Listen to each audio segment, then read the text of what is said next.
राम नाम सत्य है, राम नाम सत्य है, राम नाम सत्य है, राम नाम सत्य है। हरियाणा के अपने इस छोटे से गांव में महेश तकरीबन 4 साल के बाद आया, और आने का कारण कुछ और नहीं, उसके पिता राघवेंद्र की मौत थी, जो इस गांव के सरपंच भी थे। पिताजी की मौत अजीब ही हालातों में हुई, न कोई एक्सीडेंट और न ही कोई दिल का दौरा। महेश के लिए यह सब कुछ बेहद अजीब था, पर गांव वालों के लिए नहीं, क्योंकि जिस गांव की आबादी 200 की थी, उस गांव में पिछले 1 सालों में 100 से भी ज्यादा मौतें हुई है, और सब लगभग एक ही तरह की मौत मारे गए, जहां उनकी आंखें बड़ी बड़ी होकर ऊपर की ओर तनी हुई थी। महेश जानना चाहता था कि ऐसा आखिर क्या हुआ यहां, जो एक ही साल में इतना कुछ बदल गया। बहुत खोजबीन के बाद गांव के एक चाचा ने उससे पूरी कहानी बताई। आज से तकरीबन 1.5 साल पहले इसी गांव में रहने वाले विमल को संगीता से प्यार हो गया था। गांव वालों को सब कुछ मालूम था, और उन्होंने कई बार दोनों को समझाने की बहुत कोशिश की, पर दोनों माने नहीं। और फिर एक दिन गांव वालों ने दोनों को उस वक्त पकड़ा जब दोनों खेत में एक दूसरे में खोए हुए थे, और उसके बाद दोनों इस गांव के लोगों, उनके गुस्से, जात पात और न जाने कितनी चीजों का शिकार हुए, और दोनों को पंचायत में पेश किया गया, जिधर पंचों का फैसला यही था कि दोनों को पूरे गांव के सामने पेड़ से लटकाकर मार दिया जाए। कुछ पढ़े लिखे गांव के लोग इस फैसले के खिलाफ थे और उन्हें बचाना चाहते थे, पर आधे से ज्यादा गांव बस उनकी मौत का तमाशा ही देखना चाहता था। मरते मरते उस लड़के ने कसम खाई थी कि वो किसी को नहीं छोड़ेगा, और उसकी मौत के बाद एक के बाद एक लोगों की इस गांव में मौत होती गई। महेश नए ख्यालातों का था, इसलिए उसे इन बातों पर विश्वास नहीं हुआ, और उसने उस घर पर नजर रखनी शुरू की जहां वो लड़का रहता था।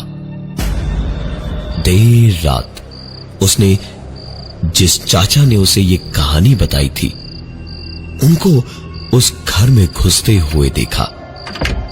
अगली रात फिर से वही हुआ, और तीसरी रात महेश पूरी तैयारी के साथ गया। जैसे ही चाचा उस घर के अंदर गए, महेश बाहर गश्त लगाए बैठ गया। रात के अंधेरे में काफी देर वहां इंतजार करने के बाद जैसे ही चाचा बाहर आए, उसने उन्हें धार दबोचा और कहा, अरे और कितना झूठ बोलोगे चाचा? हाँ, हो न हो इन सब के पीछे तुम्हारा ही हाथ है। इन लोगों को डराने के लिए मन घड़त कहानियां बनाकर उन्हें डराते हो। चुपचाप बताओ, नहीं तो मार डालूंगा। चाचा ने तसल्ली के साथ उसकी बात सुनी, और फिर एक बात कही, मैंने तुम्हें बता दिया तो वो मुझे मार देगा, जो इस घर के अंदर रहता है। इतना सुनकर महेश ने उन्हें धमकाते हुए कहा, अगर आपने नहीं बताया तो मैं कल ये बात पूरे गांव को बता दूंगा, और फिर सबकी मौत का जिम्मा आपके सर होगा, और गांव वाले आपको ऐसे ही मार देंगे। भलाई इसी में है चाचा कि सब कुछ सच सच बता दो। चाचा ने बस इतना कहा कि सच जानना ही है तो कल रात मेरे साथ अंदर चलना। तय वक्त के मुताबिक रात का अंधेरा घिरते ही महेश चाचा के साथ निकल पड़ा उस घर की ओर। वहां पहुंचते ही चाचा ने कहा कि कुछ भी दिखे या कुछ भी हो जाए, बस शोर मत मचाना। घर के अंदर घुसकर चाचा ने आंगन में टिफिन खोलकर सारा खाना एक प्लेट में सजाया और फिर एक कमरे के सामने रखकर दरवाजे की ओर अपनी पीठ करके खड़े हो गए और महेश को भी वही करने का इशारा किया। उनके मुड़ते के साथ ही कमरे का दरवाजा खोला और प्लेट की सरकने की आवाज के साथ साथ दरवाजे के बंद होने की आवाज आई। जैसे ही दरवाजा बंद हुआ, महेश ने पलटकर उस दरवाजे को थपथपाना शुरू किया और जोर से चिल्लाने लगा, तुम जो कोई भी हो, तुम्हारा भांडा फूट चुका है, अंदर से बाहर निकलो, नहीं तो इस दरवाजे को मैं तोड़ दूंगा। महेश के बार बार दरवाजे को खटखटाने और चिल्लाने के बाद भी जब किसी ने दरवाजा नहीं खोला तो उसने दरवाजे को धक्का दिया, जिससे दरवाजा तुरंत ही खुल गया। कमरे के अंदर महेश ने देखा तो पूरा का पूरा कमरा खाली पड़ा था और वो प्लेट खाली जमीन पर पड़ी थी। महेश कमरे को इधर से उधर देख ही रहा था कि उतने में चाचा कमरे के अंदर आए और महेश को जोर का धक्का देकर कमरे के बाहर की ओर दरवाजे को बंद कर लिया। कुछ देर तक अंदर से चिल्लाने की आवाजें आई और उसके बाद प्लेट सरक कर नीचे से बाहर आई और साथ ही था एक कागज का टुकड़ा उसमें, जिस पर लिखा था, अब कल से यहां खाना तुम लाओगे और जो इसके बारे में किसी को बताया तो तुम्हारा भी वही हाल होगा जो चाचा का हुआ है। महेश अब समझ चुका था कि कुछ भी झूठ या गलत नहीं बताया गया था उसे। उसने समझ लिया कि अब उसे वहां से वापस शहर भागना ही पड़ेगा। उसके पास कोई दूसरा चारा नहीं है। महेश घर जाने की बजाय सीधा गांव के स्टेशन पर भागा और जाकर ट्रेन की जो पहली टिकट मिली वो ले ली। ट्रेन अगली रात की थी। सवेरे जब महेश उठा तो एक पल को मानना चाहता था कि जो कुछ भी हुआ था वो एक सपना हो, लेकिन काश ऐसा होता। शाम तक का वक्त आराम से रोज की तरह ही बीता। उस दिल में डर और घबराहट बढ़ती जा रही थी। रात को जब तक खाना खाने का वक्त हुआ तब तक महेश बैग वैग सब बांध चुका था। उठकर सोचा खाना खाकर निकल लेगा चुपचाप स्टेशन के लिए, तो रसोइया उसके हाथ में टिफिन देते हुए बोला, लीजिए मालिक, जल्दी जाइए, देर ना हो जाए खाना पहुंचाने में। ट्रेन तो आपकी कैंसल हो ही गई है।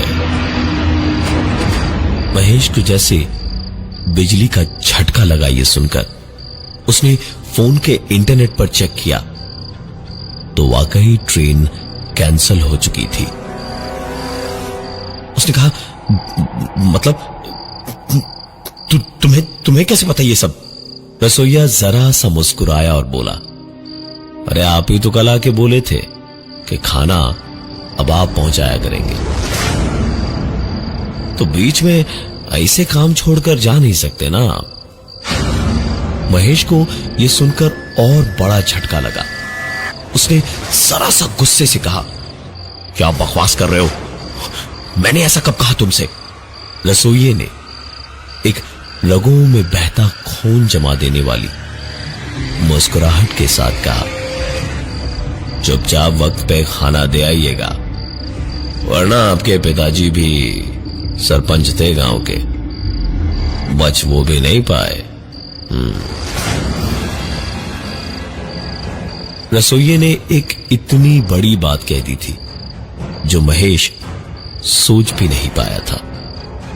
उसने जब पूछा कि वो कहना क्या चाह रहा है तो रसोइये ने उसी मुस्कान के साथ कह दिया, आपके पिताजी एक दिन खाना ले जाना भूल गए थे, इसीलिए तो ये हाल हुआ उनका। आप मत भूलिएगा, जाइए, देर हो रही है। महेश ने कुछ कहा नहीं, चुपचाप टिफिन उठाया और बाहर निकल गया। रास्ते में महेश के दिमाग में एक तरकीब आई। क्या जरूरत थी इतना घबराने की? ट्रेन नहीं तो क्या हुआ, सीधा जीप पकड़ के पास के गांव के बस अड्डे से दूसरी बस पकड़ के भी वो शहर जा ही सकता था। महेश ने वैसा ही किया। जाकर सीधे जीप स्टैंड के पास एक जीप में बैठ गया और चुपचाप इंतजार करने लगा कि कब जीप निकलेगी।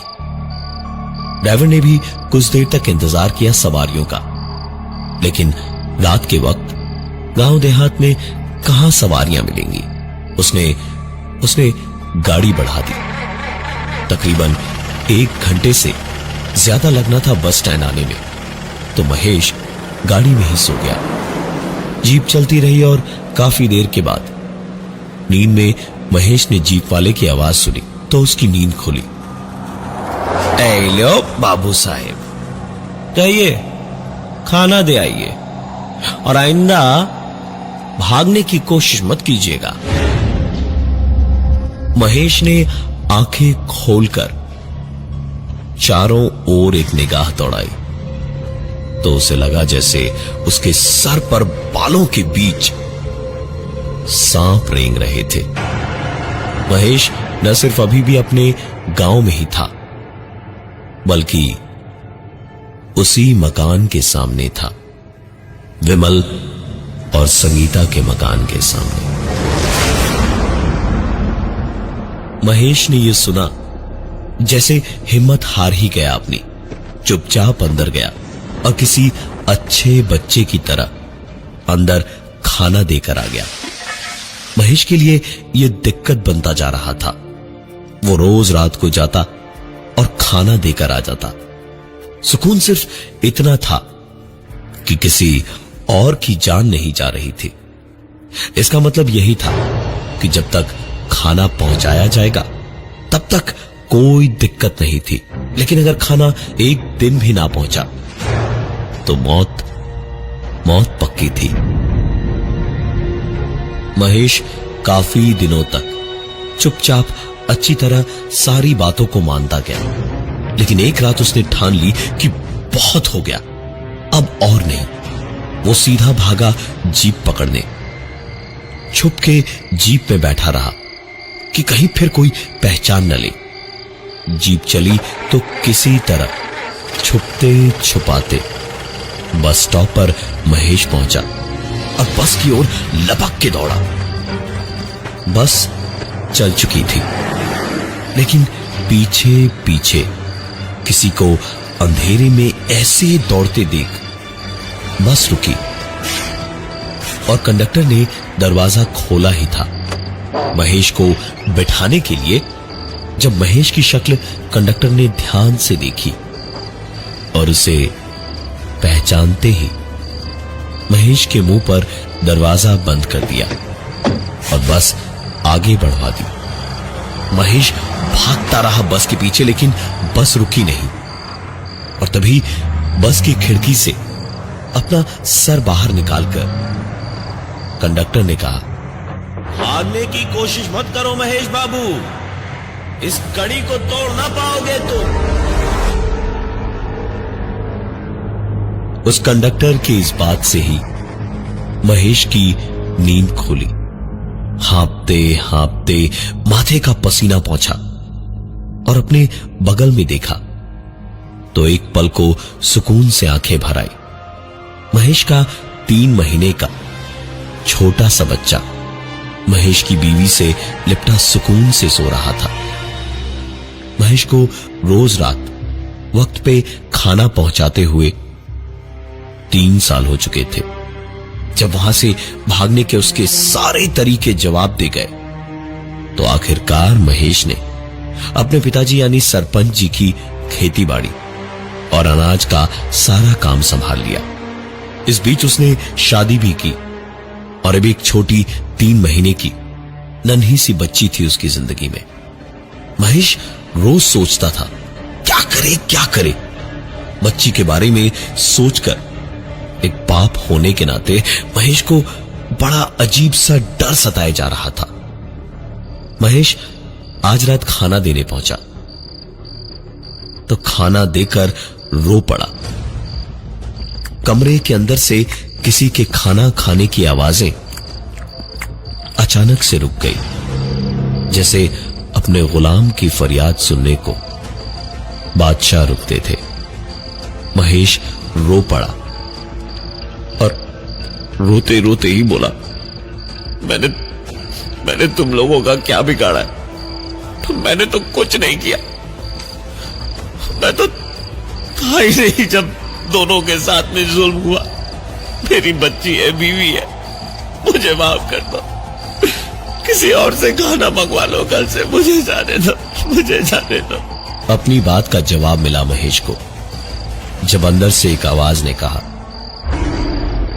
इससे बचने का सिर्फ एक ही तरीका है, किसी और को अपने साथ ले आ जो मेरे लिए खाना लाएगा, लेकिन बदले में तुझे मरना होगा। इससे पूरी तरह छुटकारा पाने का तरीका सिर्फ मौत है। महेश के आंसू जैसे सूख गए ये सुनकर। पता नहीं कैसे उसे समझ आ गया था कि उसे करना क्या है। उसे ये सिलसिला रोकना ही था। मुश्किल घड़ी में ही हिम्मत के असली रंग दिखते हैं और महेश में हिम्मत सचमुच थी। वो घर गया और पूरे वक्त चुपचाप ही रहा। दिन भर अपनी बच्ची के साथ खेलता रहा और अगली रात तक खाना तो क्या, एक बूंद पानी भी नहीं पिया उसने। रात हुई, खाने से भरा टिफिन बॉक्स उठाया एक हाथ में और दूसरे में अपनी 3 महीने की बच्ची को उठाया। चल पड़ा उस मकान की ओर। वहां पहुंचकर बड़े आराम से प्लेट में खाना निकाला और सरका दिया दरवाजे के नीचे से और कहा, लो भाई, अब दूसरा कोई तो मिला नहीं तो मैं 3 महीने की बच्ची को ही ले आया हूं। मुझे मार दो, अब ये 3 महीने की बच्ची तुम्हें रोज खाना पहुंचाएगी। यही एक तरीका महेश को समझ आया ये सब कुछ रोकने का। अब बच्ची तो खाना पहुंचा नहीं सकती, यानी ये पूरी कहानी, ये खौफ और डर का खेल बंद हो जाना चाहिए था। महेश के सामने प्लेट दरवाजे के नीचे से सरक कर बाहर आई और दरवाजे के उस पार से किसी का बहुत हल्का सा एक रोना सुनाई दिया। इधर महेश अपनी बच्ची को देखे जा रहा था, जिसको कुछ नहीं पता था कि क्या हो रहा है। कहते हैं कि बच्चे भगवान का रूप होते हैं। शायद इसलिए उस दिन के बाद उस गांव में किसी को कोई नुकसान नहीं पहुंचा और गांव की सारी दिक्कतें खत्म हो गई। एक 3 महीने की छोटी सी बच्ची की वजह से।